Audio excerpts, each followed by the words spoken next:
Bismillahirrahmanirrahim. Assalamualaikum warahmatullahi wabarakatuh. Innal hamdalillah nahmaduhu wa nasta'inuhu wa nastaghfiruh wa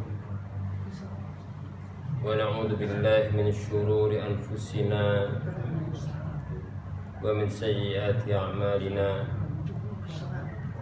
Man yahdihillahu fala mudilla lahu wa man yudlil fala hadiya lahu. Asyhadu an la ilaha illallah wahdahu la syarika lahu wa asyhadu anna Muhammadan abduhu wa rasuluh. Allahumma salli wa sallim wa barik ala nabiyyina Muhammadin wa ala alihi wa sahbihi ajma'in wa man tabi'ahum bi ihsanin ila yaumiddin, amma ba'du. Ma'asyiral muslimin, para jamaah sekalian rahimani wa rahimakumullah. Alhamdulillah, puji syukur kehadirat Allah Subhanahu wa taala atas segala nikmat yang Allah berikan kepada kita. Allah berikan kepada kita nikmat al-afiyah, dan Allah berikan kepada kita nikmat senang dengan ilmu syar'i. Dan ilmu syar'i merupakan kunci kebaikan dunia dan kebaikan akhirat. Dan karena itu Imam Syafi'i rahimahullahu ta'ala mengatakan, man arad dunya fa'alaihi bil ilmi wa man arada al-akhirata fa'alaihi bil ilmi wa man arada dunya wal akhirah fa'alaihi bil ilmi. Siapa yang ingin kebaikan dunia maka harus dengan ilmu. Siapa yang ingin kebaikan akhirat juga harus dengan ilmu. Dan siapa yang menginginkan dunia akhirat juga dengan ilmu. Dan Imam Ibnu Utsaimin rahimahullahu ta'ala mengatakan, fa inna min ni'matillahi 'alal 'abdi an yuhabbiba ilaihi al-'ilma. Termasuk nikmat Allah yang agung yang Allah berikan kepada seorang hamba adalah Allah berikan dia taufik untuk cinta kepada ilmu. Wa dzalika li'anna al-'ilma syar'i miftahun likulli khair. Karena ilmu syar'i, ilmu agama merupakan kunci bagi segala kebaikan. Semoga Allah mengajarkan kepada kita ilmu yang bermanfaat. Amin. Manfaat pada dunia kita, manfaat pada akhirat kita. Ma'asyiral muslimin rahimakumullah. Dan para ulama Islam mengatakan, fa inna syarafal ilmi bi syarafi ma'lumi. Sesungguhnya kemuliaan suatu ilmu diukur dengan objek kajiannya. Maka tatkala ilmu akidah tauhid membahas tentang rububiyatillah, perbuatan-perbuatan Allah, membahas tentang nama dan sifatnya, membahas tentang hak Allah yang wajib kita wujudkan dan berikan padanya, yaitu ibadah, dan mentauhidkannya.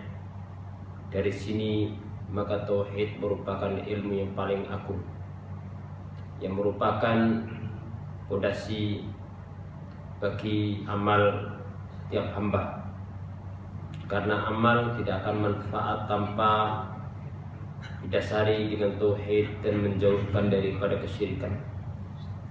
Oleh karena itu Allah Subhanahu wa ta'ala ketika menyebutkan hak dalam Islam, Allah mulai dengan wa'budullaha wa la tusyriku bi syai'an.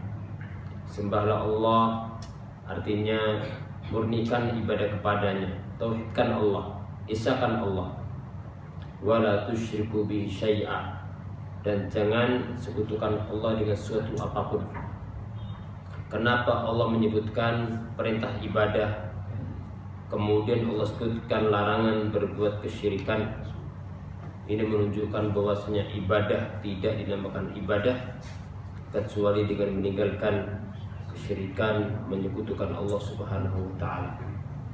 Ma'asyiral muslimin rahimakumullah. Kita akan melanjutkan pembahasan kita dalam mengkaji kitab Thalathatul Usul, dan kita sampai pada pembahasan tentang macam-macam ibadah.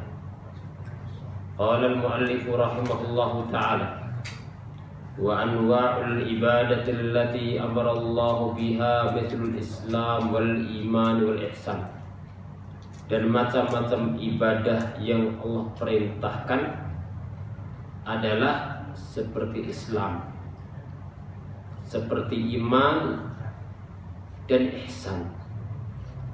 Ini merupakan kaidahnya.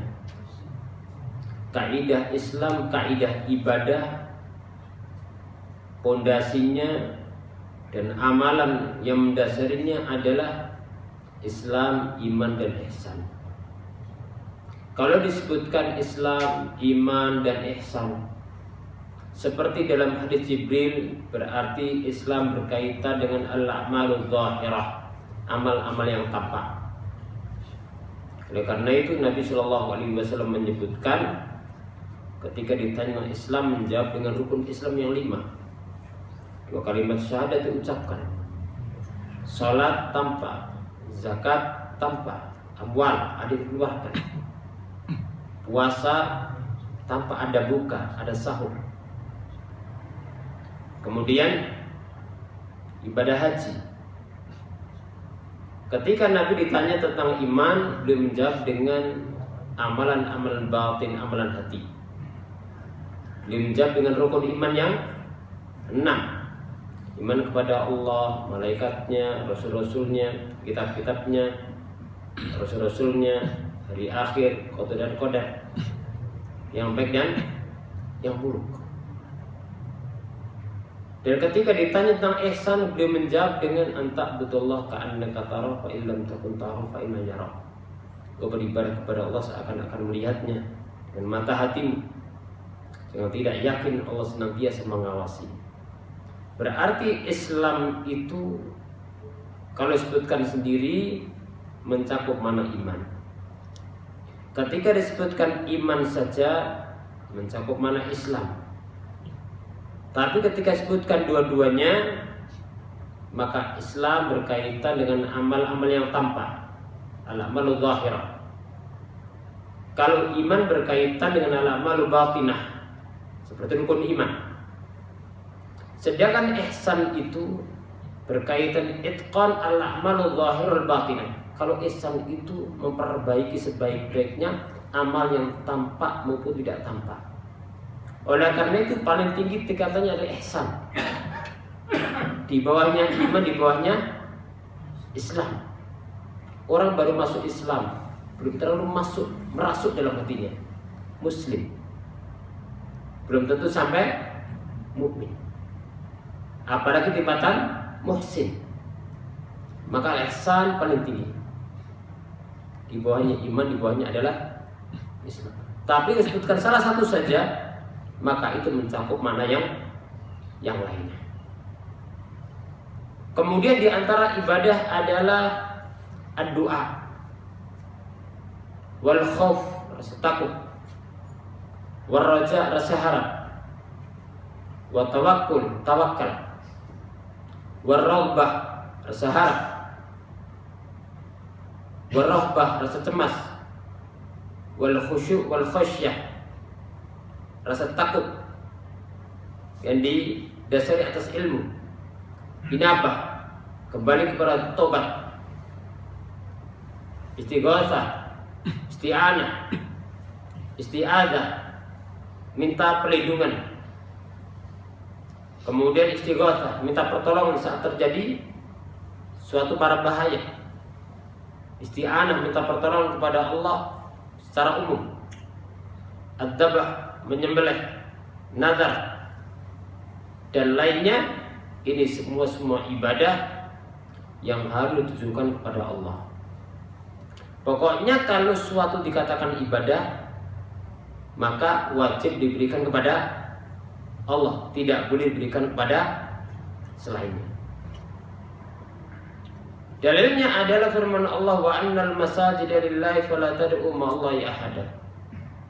Dan masjid-masjid Allah ada, masjid-masjid adalah milik Allah. Maka jangan doa, jangan beribadah kepada seorang pun bersama Allah. Faman sarafa minasya'i li ghairi fa huwa musyrikun kafir. Siapa yang memalingkan ibadah kepada selain Allah, kepada selainnya, maka dia seorang musyrik, seorang kafir. Innal ladzina kafaru min ahlil kitab wal musyrikin fi nar jahannam. Kalau dia ibadah kepada selain Allah. Dalilnya adalah wa may yad'u ma'allahi ilahan akhar.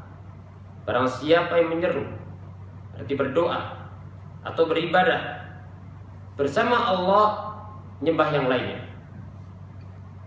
la burhan lahu, tidak ada bukti akan kesyirikan itu. Ini menggambarkan hakikatnya, semuanya adalah batil. Fa inna hisabu inda rabbik, hisabnya di sisi Allah. Innahu la yuflihul kafirun. Allah menyebutkan, setelah menyebutkan orang yang menyeru kepada selain Allah, Allah sebutkan innahu la yuflihul kafirun.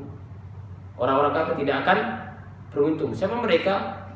Ya, man yad'u ma'allahi ilahan akhar, siapa yang menyembah selain Allah Subhanahu wa taala. Ini kamus Islam yang tidak bisa dihilangkan. Istilah-istilah kamus disebutkan dalam Al-Qur'anul Karim. Tapi pembahasan ini karena matan ini global, maka perlu kita perinci tentang macam-macam ibadah tadi. Masyarul muslimin rahimakumullah. Jadi al-mu'allif setelah membahas tentang kewajiban ibadah kepada Allah Subhanahu wa taala, maka al-mu'allif menyebutkan tentang macam-macam ibadah. Kemudian menyebutkan secara global dan menyebutkan terperinci. Yang global adalah Islam, iman dan ihsan. Ini mencakup semua macam ibadah dan menjadi fondasi bagi seluruh macam ibadah. Wa tafsiluha, adapun perinciannya adalah doa, al-khauf, war-raja, wa tawakkul, wa raba ila akhirih. Kita mulai dari yang pertama, di antara macam-macam ibadah adalah doa. Dari mana kita mengetahui doa itu ibadah? Dari firman Allah Subhanahu wa taala, ud'uuni astajib lakum innal ladzina yastakbiruna an ibadati sayadkhuluna jahannama dakhirin. Berdoalah kepadaku, niscaya aku akan mengijabahi. Allah menyebutkan doa. Kemudian menyebutkan ancaman. Sesungguhnya orang-orang yang berdoa kepada selainku, artinya beribadah, innal ladzina yastakbiruna, orang yang sombong tidak mau ibadah kepadaku, maka dia akan masuk ke dalam neraka dalam keadaan hina. Sehingga doa itu ada yang namanya doaul masalah.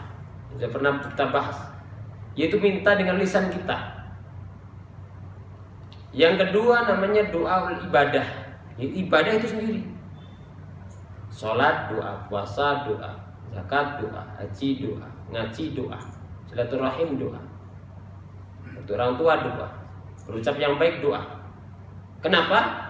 Karena sebagaimana ketika kita minta dengan lisan kita, kita minta dikabulkan oleh Allah. Berarti ada permintaan. Begitu pula ketika kita beramal, beribadah, minta diterima oleh Allah. Berarti ada permintaan.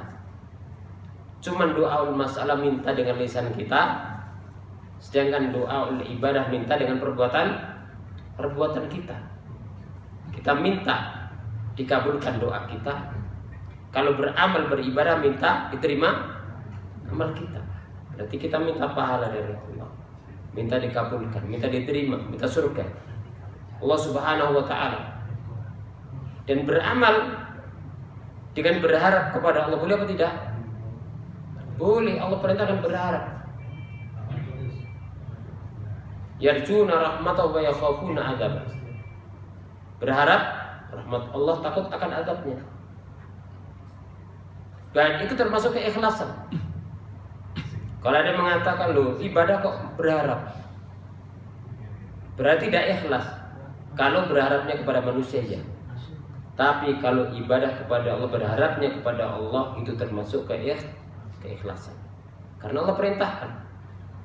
Rasulnya perintahkan, Rasul mencontohkan. Allahumma inni as'alukal jannata wa a'udzubika minan nar. Berarti harus berharap surga, minta perlindungan dari api neraka. Maka doa ibadah, dan Nabi Shallallahu Alaihi Wasallam bersabda, ad-doa wal ibadah. Doa itu adalah ibadah. Hadis ini riwayat Imam Dawud dan Imam Tirmidzi dan yang lainnya. Ada lafaz yang lafaznya lemah tapi maknanya sama, artinya benar seperti doa ibadah, yaitu ad-doa mukhul ibadah. Mukhul artinya intisari. Dan memang doa ibadah ya, doa itu intisari ibadah. Seperti lafaz hadis, adin nasihat, agama nasihat, agama dibangun dengan nasihat, intisarinya adalah nasihat. Seperti hadis al-hajju arafah, haji itu arafah, maksudnya intisarinya pada arafah, rukun-rukunnya di situ terkumpul. Tapi bukan berarti semuanya harus hanya di arafah, ada amal yang lain di luar arafah. Tapi itu menunjukkan bagaimana urgensi wukuf di arafah dengan berbagai macam amalnya, menunjukkan urgensi nasihat dalam Islam. Jadi menunjukkan urgensi doa, doa wal ibadah.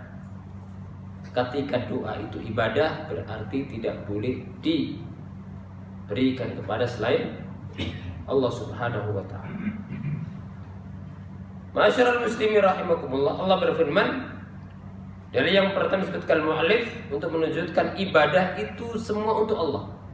Pokoknya kalau sudah diketahui ini adalah ibadah, maka berikutnya adalah ibadah tidak boleh diberikan kepada selainnya, wajib diberikan hanya kepada secara murni. Allah berfirman wa annal masajida lillah, dan bahwasanya masjid-masjid itu milik Allah.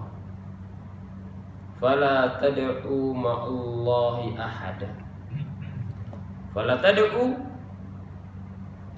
ketika memiliki dua makna, doaul masalah dan ibadah, berarti fala tad'u, jangan minta kepada selain Allah, tapi mintalah kepada semata. Fala tad'u ma'allahi ahada, jangan berdoa kecuali kepada Allah, jangan doa kepada selainnya. Jangan doa kepada para malaikat, jangan doa kepada para nabi, jangan doa kepada jin dan yang lainnya. Karena ibadah itu hak Allah. Wa annal masajida lillah. Fala tad'u ma'allahi ahada. Jangan berdoa kepada seorang pun bersama Allah. Artinya murnikan doanya kepada Allah. Ketika mengandung makna yang kedua, doa ibadah, berarti fala tad'u bimana fala ta'buduhu ma'allahi ahada. Jangan beribadah kepada seorang pun, kepada suatu apapun bersama Allah. Orang-orang musyrikin dahulu maunya kan ibadah kepada Allah, ya mau, tapi jangan meninggalkan ibadah kepada selainnya. Ibadah kepada Allah mau, tapi melalui perantara-perantara makhluk Allah. Makanya mereka mengatakan haula'i syufa'auna indallah, mereka itu yang kita seru, mereka adalah pemberi syafaat kami di sisi Allah. Mana budun, kami gak nyawa mereka illa liqarribuna ilallah zulfa. Mereka katakan kami kepada Allah ujung-ujungnya. Itu tidak diinginkan oleh Islam. Allah tidak mau disekutukan dalam ibadah. Ana aghna syuraka yani syirki. Man asyraka ma'i ghairi taraktu wa syirka. Aku tidak butuh sekutu, kata Allah. Siapa menyekutukan aku dengan selainku, aku tinggalkan dia bersama sekutunya.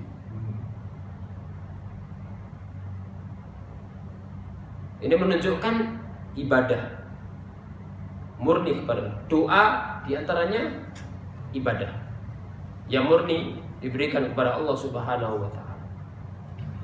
Ma'asyiral muslimin rahimakumullah,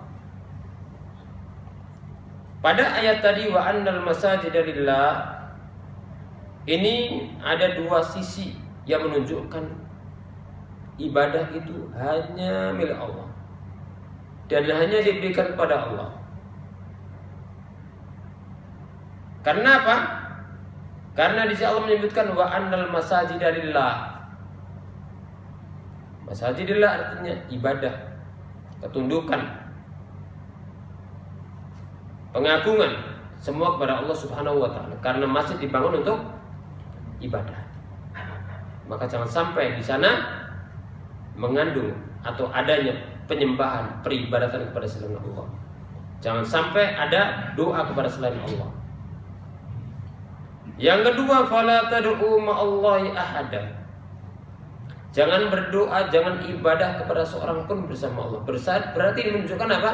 Larangan beribadah kepada selain Allah Subhanahu wa taala.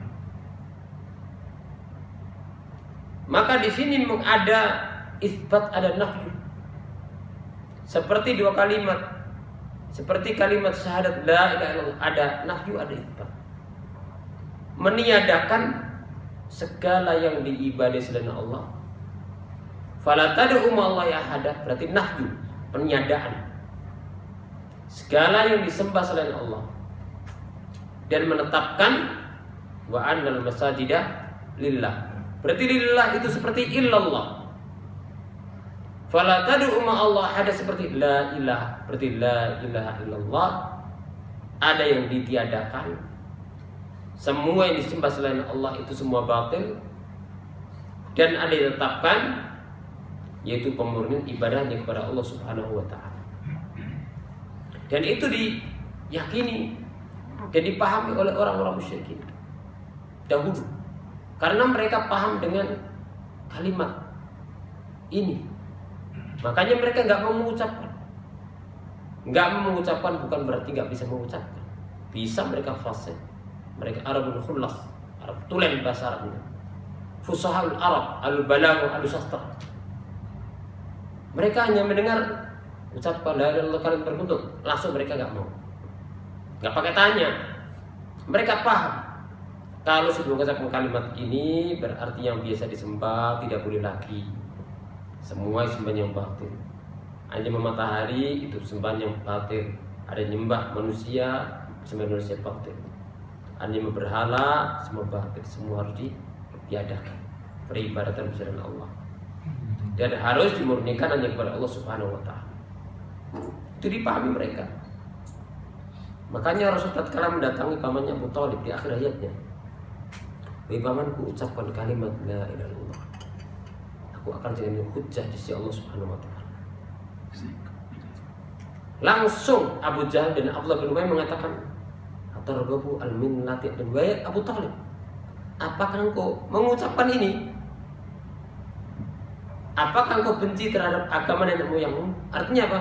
Kalau kamu mengucapkan ini berarti engkau benci, engkau runtuhkan yang dari dulu engkau pegang, engkau imani, engkau yakini, engkau pegang erat.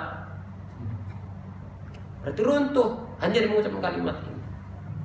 Makanya mereka enggak mudah mengucapkan kalimat la ilaha illallah, tahu konsekuensinya. Maka bedanya dengan manusia, kebanyakan atau banyak dari manusia zaman ini begitu mudah mengucapkan masih ibadah kepada Allah, mengucapkan dunia hitam masih, dunia kedukunan, dunia sihir tetap, dengan jimat, bangun rumah, ditaruh bawahnya benda-benda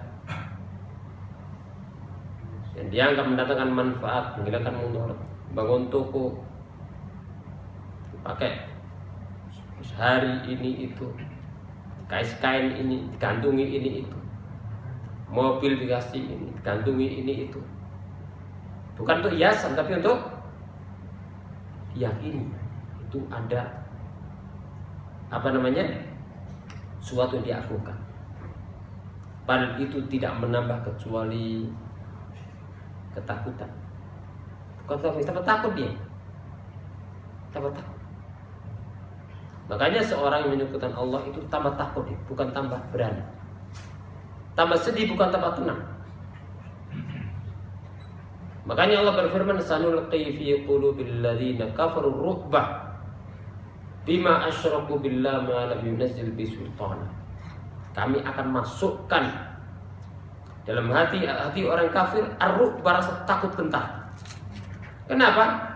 Bima asyraku billah, karena mereka menyekutukan Allah. Malam yunazil bi sultan, yang Allah tidak turunkan bukti atasnya. Sehingga yang membedakan dahulu para sahabat dengan orang-orang musyrikin, jumlah para sahabat sering jauh lebih sedikit daripada mereka. Tapi kenapa mereka tidak gentar? Karena tauhidnya yang kuat. Orang musyrikin lebih takut. Kenapa? Karena mereka menyekutukan Allah. Sanulqi fi qulubil ladzina kafaru ru'ba bima asyraku. Maka tatkala kita seorang muslim melakukan perbuatan kesyirikan juga, maka apa yang menimpa kaum musyrikin akan menimpa kita. Si jumlah mereka lebih unggul, si kekuatan mereka zahir lebih unggul, senjataan mereka lebih kuat. Tapi kalau ternyata kita melakukan dosa seperti mereka melakukan dosa, maka tidak ada yang diandalkan bagi umat Islam untuk unggul di atas mereka. Makanya dahulu sahabat Umar ketika berpesan kepada pasukannya, aku lebih takutkan pada kalian dosa yang kalian langgar daripada musuh-musuh kalian. Maka menunjukkan bagaimana mereka bergantung kepada Allah Subhanahu wa Ta'ala. Maka kalau kita lihat bagaimana para sahabat, mereka orang yang paling pantas dan memang Allah pilih untuk menemani Nabi-Nya Shallallahu Alaihi Wasallam. Masyarul muslimin rahimakumullah. Maka pada ayat yang pertama ini, wa annal masajida lillah fala tad'u ma'allahi ahada. Maka ayat ini merupakan tafsir bagi kalimat la ilaha illallah. Yang ada nafyu, ada isbat. Ada peniadaan, ada penetapan. Wa annal masajidillah, lillah ini untuk Allah. Berarti seperti illallah. Fala tad'u ma'allahi ahada, ada la ilaha, berarti la ilaha illallah. Masyarul muslimin rahimakumullah. Kemudian al-mu'allim menyebutkan, barang siapa yang memberikan ibadah kepada selainnya, selain Allah, berarti dia adalah seorang musyrik yang kafir. Berat ya. Kamus Islam. Makanya Allah menyebutkan dalam Al-Quran tentang hal ini. Siapa ibadah selain Allah, dia seorang musyrik kafir. Tapi ingat, beda antara orang yang memang asli dia musyrik dan kafir dengan seorang yang dia menisbatkan dirinya kepada Islam, kemudian jatuh dalam perbuatan kesyirikan tadi. Kalau yang pertama jelas ya. Kalau yang kedua, dibedakan antara hukum pelakunya dengan hukum perbuatannya. Kalau perbuatan jelas perbuatan kesyirikan. Ketika seorang beribadah kepada selain Allah, syirik. Tapi apabila seorang muslim jatuh dalam perbuatan kesyirikan, maka kita perlu hati-hati. Karena dalam mendudukkan hukum person, ta'yin, vonis, itu ada namanya syurut wa intifa'ul mawani. Ada syarat-syarat yang harus dipenuhi seorang berubah dari ahlu Islam kepada selainnya. Tidak mudah. Dan ada mawani, ada penghalang-penghalangnya. Jangan-jangan dia tidak sengaja mengucapkan. Seperti kisahnya yang disebutkan Nabi SAW kehilangan rohilah, yaitu hewan dengan penuh barang bawaannya. Ketika lari, dicari sampai capek luar biasa, nggak ketemu. Setelah dia kemudian istirahat tidur, tiba-tiba datang dia. Maka dia langsung mengatakan, bersyukur kepada Allah dengan mengatakan, ana Rabbuk wa ana abdi, ya Allah, alhamdulillah engkau adalah hambaku dan aku Rabbmu. Kembali min syiddatil farah, karena sangat senangnya. Apakah kemudian dikatakan dia seorang kafir karena mengucapkan kufur? Ada penghalangnya. Tidak sengaja. Terkadang ada orang tidak ngerti. Makanya manusia dalam hal ini terbagi menjadi dua yang menyimpang. Yang satu dengan gegabah dan memvonis seorang muslim sebagai orang muslim yang kafir ketika melihat dia jatuh dalam kekufuran. Dan kaidahnya para ulama, laisa kullu man waqa'a fil kufri wa qal kufru alaih. Tidak setiap muslim yang jatuh dalam kekufuran pelakunya langsung dikatakan sebagai seorang kafir.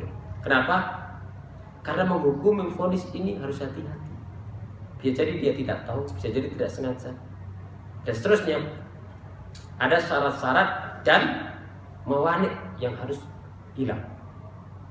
Sisi yang lainnya, ini bukan pintu setiap orang seperti saya, seperti Anda, tapi ini adalah pintu besar yang tidak boleh memasukinya berkait dengan ta'yin vonis ini kecuali para ulama kibar. Fa'inna babun kabir la yadkhulu illal kibar. Pintu besar yang tidak boleh menolong sebarang orang. Kalau menolong sebarang orang bahaya, saling vonis. Jadi laisa kullu ali. Ini siang lainnya, orang mudah memvonis. Maka tidak boleh bermudah-mudahan. Karena Nabi mengingatkan juga hati-hati dalam masalah memvonis orang kafir. Sebaliknya golongan yang kedua, dia ingin meniadakan kamus-kamus Islam. Gak boleh ada kata kafir, gak ada perbuatan kufur. Padahal nas menunjukkan ini perbuatan kufur. Tidak terperinci apa kufur besar, kufur kecil. Adapun yang benar adalah Ahlussunnah. Perbuatan kalau kufur kita katakan kufur. Kalau melakukan adalah seorang bukan muslim, maka dia seperti hukum aslinya dia seorang kafir. Innal ladzina kafaru min ahli kitab wal musyrikin fi nari jahannam. Al-Qur'an mengatakan demikian. Tapi kalau seorang muslim melakukan, maka butuh perincian. Perlu hati-hati. Dan mu'allif sendiri dalam berbagai macam sumber, beliau termasuk orang yang ya'dzir li ba'din nas walam ya'dzir ba'. Ada sebagian orang yang berikan udzur karena tidak mengertinya. Tapi ada orang yang tidak berikan udzur. Dia mengerti tapi dia yusir ala kufri. Dia senantiasa dalam kekufuran, dalam kesyirikannya. Tapi yang maksud mu'allif di sini adalah kekufuran atau kesyirikan yang mengantarkan kepada kekufuran, maksudnya adalah syirik besar. Asyirkul akbar al-mukhrij minal millah. Jadi kita tidak ekstrem kanan dengan mudah vonis seorang muslim dengan hukum kafir dengan sekedar dia jatuh dalam kekufuran padahal mungkin tidak sengaja dan seterusnya. Maka perlu syarat-syarat dan mawani yang lengkap. Dan itu bukan pintu setiap orang muslim atau pemula dalam belajar, atau seperti saya dan Anda. Yang lainnya, kita tidak boleh kemudian ekstrem kiri. Suatu perbuatan yang Al-Quran menyebutkan itu kufur, kemudian kita kata oh tidak. Sunnah menyebutkan ini kufur, oh tidak demikian juga. Kalau kufur kita kata kufur dengan ada dari Al-Quran dan Sunnah. Kemudian mu'allif rahimahullah mengatakan wa tidulatil ayah ala ma dzakar murakkabun ala amrayn. Jadi al-mu'allif ketika menyebutkan macam-macam ibadah, menyebutkan dalilnya. Artinya apa? Yang pertama, seorang harus meyakini ini adalah ibadah. Dari mana kita tahu ini adalah ibadah? Dengan dalil-dalilnya yang menjelaskan ini adalah ibadah. Ketika kita tahu ini adalah ibadah, konsekuensinya apa? Tidak boleh diberikan kepada selain Allah, dan harus dimurnikan kepada Allah Subhanahu wa Ta'ala. Dan salah satunya adalah doa tadi. Wa wajidul al-ayah ala ma dzakar murakkabun min amrayn. Yang pertama, dzikru fi'lin mutawa'id alai. Al-mu'allim menyebutkan tentang perbuatan yang diancam. Yaitu apa? Wa may yad'u ma'allahi ilahan akhar la burhana lahu bi. Barang siapa yang menyeru, yaitu berdoa atau beribadah kepada Tuhan yang lainnya, sesembahan yang lain bersama Allah, maka tidak ada bukti baginya. Tidak ada bukti baginya. Wal fi'lu madkur fiya wa ibadatu ghairillah. Yang dimaksud di sini adalah ibadah kepada selainnya, doa kepadanya, ibadah kepada selain Allah. Kalau sudah diyakini ini ibadah karena Allah melarang untuk diberikan kepada selain, berarti ini hak Allah secara murni. Tatkala ini hak Allah secara murni, apa diberikan kepada selainnya, kepada malaikat, kepada para nabi, kepada rasul, kepada manusia yang soleh maupun tidak soleh, pada pohon, pada batu, matahari, pada jin, berarti dia telah jatuh dalam perbuatan asyirku billah karena memalingkan ibadah yang merupakan hak Allah kepada selain Allah Subhanahu wa ta'ala. La burhan lahu bihi la hujjata lahu wa la bayyinata indahu ala uluhiyatihi. Ini menunjukkan bahwasanya perbuatan menyekutukan Allah tidak ada hujjah baginya. Berkata Syekh Sangkiti, Sahib Adwail Bayan, tafsir yang sangat agung sekali. Ayat ini disepakati para ulama tidak ada mafhum mukhalafah. Tidak ada mafhum mukhalafah. Artinya kalau disebutkan ini disebutkan tidak ada hujjah baginya. Bukan berarti sebaliknya kalau orang punya alasan berarti nggak apa-apa berbuat syirik, bukan itu. Karena ini tidak ada mafhum pada ayat ini. Artinya semua yang beribadah kepada selain Allah itu tidak ada hujjah baginya. Tidak ada bukti kebenaran, semua adalah batil. Dan Allah berfirman, "Dzalika bi anna Allahul haq wa anna ma yad'una min duni wal batil." Itulah Allah, ilah yang hak. Ada punya disembah, yang didoai selain Allah, itu semua adalah batil. Sembahan yang batil. Ma'asyiral muslimin rahimakumullah. Wa innama hisabu inda rabbih innahu la yuflihul kafirun. Kenapa al-mu'allim menyebutkan? Allah menyebutkan setelah wa may yad'u ma'allahi lan akhar la burhan lahu bihi fa innama hisabu inda rabbih. Kemudian fa innama hisabu inda rabbih innahu la yuflihul kafir. Orang-orang kafir itu tidak akan beruntung. Ini menunjukkan apa? Ini menunjukkan bahwasanya Allah itu menyebutkan siapa yang beribadahnya kepada Allah berarti dia seorang mukminun, ahli iman. Siapa yang beribadah bersama Allah menyembah yang lainnya berarti dia bukan orang yang beriman bertauhid, tapi dia jatuh dalam kekufuran. Sehingga disebutkan innahu la yuflihul kafirun, tidak akan beruntung orang-orang yang kafir. Innahu la yuflihul kafir. Ini menunjukkan apa? Bahwasanya keimanan itu mendatangkan keberuntungan. Ibadah itu mendatangkan keberuntungan. Amal saleh mendatangkan keberuntungan. Sebaliknya, kekufuran tidak akan mendatangkan keberuntungan. Menyesarakan di dunia, menyesarakan di akhirat. Orang menyekutukan Allah tidak akan tenang. Dia terus goncang pikirannya, terus goncang. Apalagi seorang ketika tidak punya iman, ada suatu musibah besar yang menimanya, beda dengan orang yang beriman. Makanya ahlul iman lebih kokoh. Walaupun seandainya ada ujian, dia sedih, dia tawakal balik lagi, sedih lagi muncul, balik lagi. Semakin kuat imannya, tawakalnya, semakin dia lebih kokoh, tapi lebih bisa untuk menolak apa yang mengganggu pikirannya. Tapi kalau seorang tidak punya iman, maka mudah. Makanya tidak sedikit Seorang tidak punya tauhid, tidak punya akidah, tidak iman kepada Allah, Rasulnya, tidak iman kepada hari akhir, tidak iman kepada qada dan qadar, ada sesuatu langsung bunuh diri. Makanya banyak terjadi. Dan itu banyak terjadi di negara non-muslim dibanding negara muslim. Karena mereka memiliki Allah. Dia ingat perbuatan sekarang ini tidak berhenti sampai di sini. Tapi perbuatan di sini ada lanjutannya nanti. Ada lanjutannya.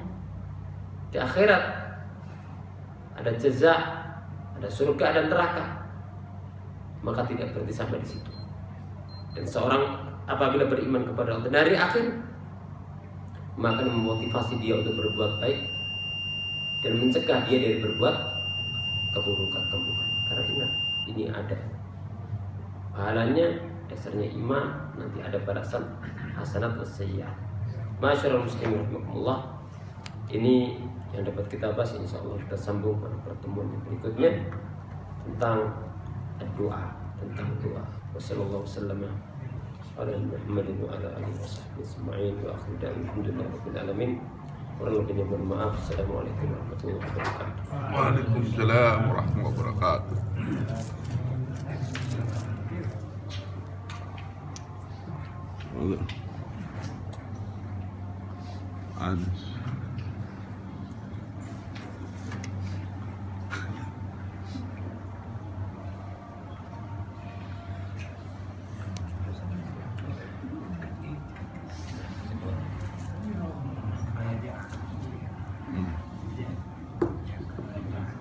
Raja Fetiun. Allah Akbar, Allah Akbar.